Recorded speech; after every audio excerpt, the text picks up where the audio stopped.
Au nom du Père et du Fils et du Saint-Esprit. Amen. Dans cet avant-dernier dimanche du temps ordinaire qui précède la solennité du Christ roi, la liturgie nous propose, comme la semaine dernière, une parabole de l'évangile de Saint Matthieu. Notre histoire d'aujourd'hui est appelée la parabole des talents et traite essentiellement de ceux qui savent faire fructifier les dons et de ceux qui ne les font pas fructifier. À chaque messe, nous demandons pardon au Seigneur lorsque nous récitons cette prière dite le Confiteor. Je confesse à Dieu Tout-Puissant. Où nous implorons la miséricorde de Dieu tout en reconnaissant d'abord nos péchés de pensée, de parole, d'action, mais aussi d'omission. C'est-à-dire que l'on tombe dans un péché lorsqu'on fait du mal, mais aussi lorsqu'on ne fait pas le bien que l'on devait faire. En effet, cette parabole ne dit pas que l'homme qui avait caché le talent faisait du mal à quelqu'un. Il se condamne donc pour ne pas faire ce qu'il devait faire par rapport au Seigneur. Tout d'abord, et avant de commencer ce petit commentaire sur l'évangile d'aujourd'hui, il est peut-être bien de savoir ce qui était un talent.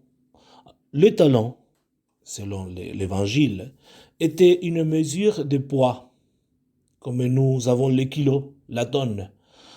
Dans le langage biblique, le talent était utilisé pour mesurer les quantités de métaux précieux, l'or ou l'argent.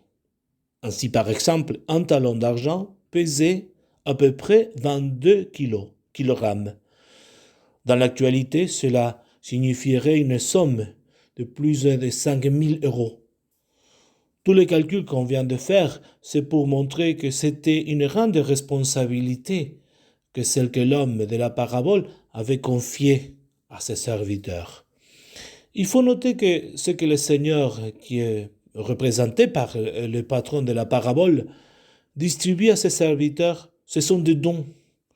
Il n'y a pas un contrat, et même il ne les contraint pas à utiliser ces dons, à les faire fructifier. Ce n'est pas un autre qu'ils reçoivent. Tout simplement, il leur donne et leur laisse leur propre liberté à faire ce qu'ils veulent faire avec. L'Évangile dit qu'il leur confia ses biens. Saint Thomas d'Aquin explique qu'il fait référence au don de Dieu que l'Esprit Saint distribue libre et gratuitement parmi les hommes. Selon Saint Paul, l'unique et même Esprit distribue ses dons, comme il le veut, à chacun en particulier, selon la lettre aux Corinthiens. Nous devons bien comprendre que les renseignements que Jésus veut nous donner dans cette parabole, sans laisser de côté d'autres aspects aussi à réfléchir, c'est précisément l'utilisation que nous faisons de notre liberté. C'est en effet le grand talent donné par Dieu, notre liberté. Saint Thomas nous apprend que l'homme est image de Dieu, en ce qu'il possède une intelligence et une volonté qui le rend libre, tout en lui accordant un pouvoir qu'il a pour lui-même, un pouvoir qu'il a par lui-même, son pouvoir de l'homme. L'être humain participe donc de ce pouvoir de Dieu qui lui fait faire agir par lui-même, être les principes de son action, agir librement, créer, faire et gouverner ses œuvres, gouverner la création. Il est intéressant de voir dans la parabole aussi que lorsque Saint Matthieu dit que l'homme confia ses biens, ce mot en grec signifie les choses qu'il avait comme propres, qui lui appartenaient, quelque chose de lui-même. Mais ce qui peut être aussi le plus étonnant de cette parabole, c'est la réaction du Seigneur par rapport à ce serviteur qui avait caché les talents. Nous devons bien comprendre où est vraiment la faute de ce dernier, celui qui avait caché les talents.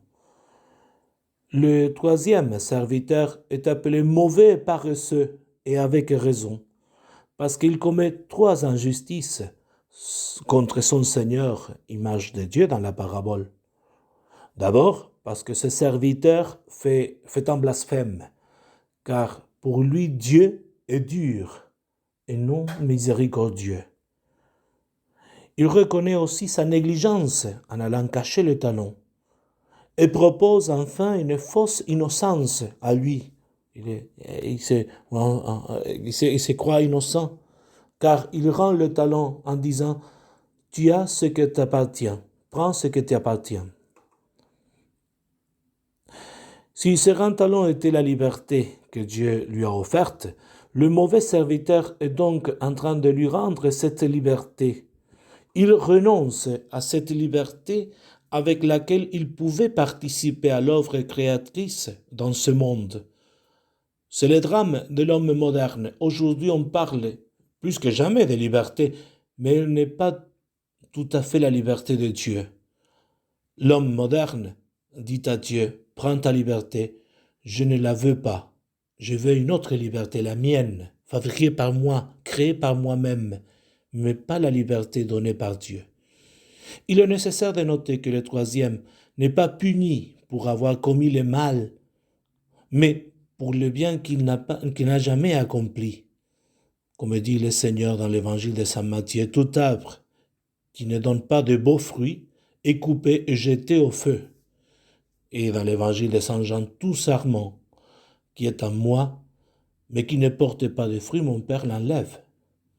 En conclusion, nous pouvons dire que Dieu réclame notre fidélité comme la réponse au don, au talent qu'il nous accorde. Cette fidélité dans toute liberté à la volonté de Dieu est la richesse la plus grande et la beauté la plus parfaite que l'homme possède. Que la Vierge Marie nous accorde cette grâce. Au nom du Père et du Fils et du Saint-Esprit. Amen.